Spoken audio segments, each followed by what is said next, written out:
SSC, railway, banking exam की तैयारी कर रहे हैं तो ये वीडियो आपके लिए बहुत लाभदायक साबित होने वाला है। क्या आप जानते हैं राष्ट्रपति और राज्यपाल के facts exam point of view से कितने महत्वपूर्ण हैं? तो स्वागत है आपका अपने YouTube channel RC vision tank में। आज हम राष्ट्रपति और राज्यपाल से बनने वाले मोस्ट इम्पॉर्टेंट एमसीक्यू और फैक्ट्स को प्रैक्टिस करेंगे और उसे समझेंगे। तो चलिए हम शुरू करते हैं अपना क्वेश्चन प्रैक्टिस।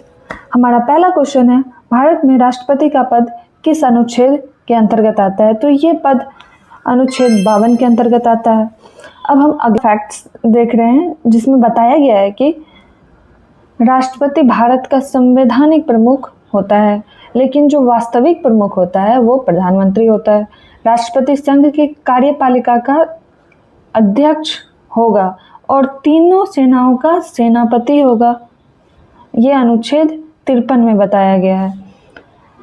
अगला फैक्ट्स बताया गया है कि राष्ट्रपति को जो शपथ है वो सुप्रीम कोर्ट के मुख्य न्यायाधीश द्वारा दिलाया जाता है। ये अनुच्छेद 60 में बताया गया है।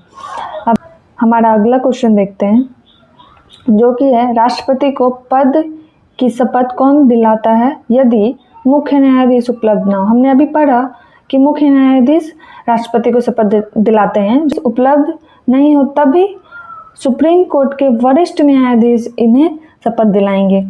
हम अगला क्वेश्चन देखते हैं जो कि है, राष्ट्रपति की सैन्य शक्तियों के अंतर्गत क्या शामिल है? तो इनके सैन्य शक्तियों के अंदर शामिल है कि ये सशस्त्र बलों के सर्वोच्च कमांडर होंगे और सेना प्रमुख की नियुक्ति करेंगे, युद्ध और शांति की घोषणा करेंगे। तो हमारा सही ऑप्शन हो जाएगा उपरोक्त सभी। अब हम अपना अगला क्वेश्चन देखते हैं। अगला क्वेश्चन है, राष्ट्रपति की कौन सी शक्ति न्यायिक प्रकृति की है? तो न्यायिक प्रकृति की शक्ति, ये दंड में माफ़ी भी दे सकते हैं, दंड को स्थगन भी कर सकते हैं और दंड को रूपांतरण भी कर सकते हैं। तो हमारा सही ऑप्शन हो जाएगा उपरोक्त सभी। देखते हैं जो कि है, भारत का राष्ट्रपति बनने के लिए न्यूनतम आयु कितनी होनी चाहिए? तो न्यूनतम आयु भारत के राष्ट्रपति बनने के लिए 35 वर्ष होनी चाहिए दिए गए हैं, जिसमें बताया गया है कि राष्ट्रपति की योग्यता आर्टिकल 58 में आती है और इसके कार्यकाल के बारे में 56 में बताया गया है। और राष्ट्रपति त्यागपत्र उपराष्ट्रपति को सौंपेंगे, लेकिन इससे पहले ये लोकसभा अध्यक्ष को त्यागपत्र की सूचना देंगे। हमारा अगला क्वेश्चन है, राष्ट्रपति को क्षमादान देने की शक्ति किस अनुच्छेद में दी गई है? तो राष्ट्रपति को क्षमादान देने की शक्ति अनुच्छेद 72 में दी गई है। नेक्स्ट क्वेश्चन देखते हैं, राष्ट्रपति के चुनाव का प्रावधान किस अनुच्छेद में है? तो इनके चुनाव का प्रावधान अनुच्छेद 54 में दिया गया है। नेक्स्ट हमारे कुछ फैक्ट्स दिए गए हैं जिन्हें हम पढ़ते हैं और उन समझते हैं। तो आगे बताया गया है कि जो राष्ट्रपति के निर्वाचन में वो कौन कौन भाग ले सकते हैं? तो राष्ट्रपति के निर्वाचन में जो लोकसभा और राज्यसभा के इलेक्टेड मेंबर होते हैं वो शामिल ले सकते हैं और विधानसभा के भी सभी इलेक्टेड मेंबर शामिल हो सकते हैं। हमारे केंद्र शासित प्रदेश जो कि दिल्ली और पुडुचेरी के भी विधानसभा के सारे इलेक्टेड मेंबर्स इसमें शामिल हो सकते हैं।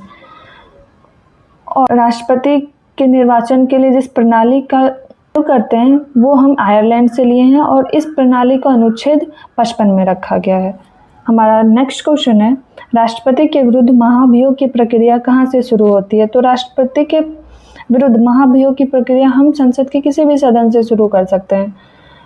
बताया गया है कि महाभियोग अनुच्छेद 61 में आता है और इसे हम अमेरिका से लिए हैं और महाभियोग का प्रस्ताव 2/3 बहुमत से पारित होता है, जिसे विशेष बहुमत कहते हैं। अगला क्वेश्चन है, राष्ट्रपति के अध्यादेश जारी करने की शक्ति किस अनुच्छेद में दी गई है? तो राष्ट्रपति अध्यादेश जारी अनुच्छेद 123 के तहत करते हैं। अगला क्वेश्चन है, राष्ट्रपति संसद के संयुक्त अधिवेशन को बुलाने का अधिकार किस अनुच्छेद में है? तो राष्ट्रपति संसद के संयुक्त अधिवेशन को बुलाने का अधिकार अनुच्छेद 108 में है। हमारा नेक्स्ट क्वेश्चन है, राज्य के राज्यपाल की नियुक्ति कौन करता है? तो राज्य के राज्यपाल राष्ट्रपति करते हैं।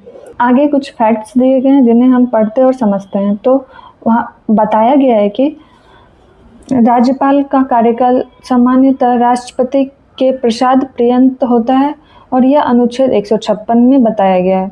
और राज्यपाल, किसी राज्य में एक राज्यपाल होंगे, वो एक या एक से अधिक राज्य के राज्यपाल भी हो सकते हैं, ये अनुच्छेद 153 में बताया गया है। और राज्यपाल की योग्यता के बारे में अनुच्छेद 157 में बताया गया और इनकी नियुक्ति के बारे में आर्टिकल 155 में बताया गया।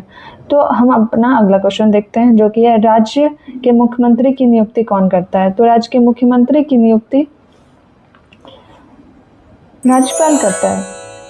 नेक्स्ट क्वेश्चन है, राज्यपाल बनने के लिए न्यूनतम आयु कितनी है। तो राज्यपाल और राष्ट्रपति बनने के लिए न्यूनतम आयु सेम है, 35 वर्ष। नेक्स्ट क्वेश्चन है, राज्यपाल की नियुक्ति किसके परामर्श पर की जाती है। तो राज्यपाल की नियुक्ति प्रधानमंत्री और मंत्रिपरिषद की परामर्श पर की जाती है। नेक्स्ट क्वेश्चन है, राज्यपाल राज्य में किस प्रकार की कार्यपालिका का प्रमुख होता है। तो यह नाम मात्र की कार्यपालिका का प्रमुख होता है। नेक्स्ट क्वेश्चन है, राज्यपाल किसी विधेयक को राष्ट्रपति के विचार के लिए किस अनुच्छेद के तहत सुरक्षित रख सकता है। तो यह अनुच्छेद 200 के तहत रख सकता है। नेक्स्ट क्वेश्चन है, राज्यपाल की अध्यादेश जारी करने की शक्ति किस अनुच्छेद में। यह अनुच्छेद 213 में है। नेक्स्ट क्वेश्चन है, राज्यपाल को पद की शपथ कौन दिलाता है। तो ये उच्च न्यायालय के मुख्य न्यायाधीश दिलाते हैं। नेक्स्ट क्वेश्चन देखते हैं, जो कि है राज्यपाल की क्षमादान की शक्ति किस अनुच्छेद में है। यह अनुच्छेद 161 में है। हम नेक्स्ट क्वेश्चन देखते हैं, जो कि है राज्यपाल की रिपोर्ट के आधार पर राष्ट्रपति शासन लागू किया जाता है, यह किस अनुच्छेद से संबंधित है। यह अनुच्छेद 356 से संबंधित है, जिसमें गया है राष्ट्रपति शासन के बारे में। तो आपको ये MCQ प्रैक्टिस कैसा लगा, कमेंट में ज़रूर बताएं। आगे इसी तरह के रिवीजन प्रैक्टिस के लिए चैनल को सब्सक्राइब करना ना भूलें। मिलते हैं नेक्स्ट क्लास में। धन्यवाद।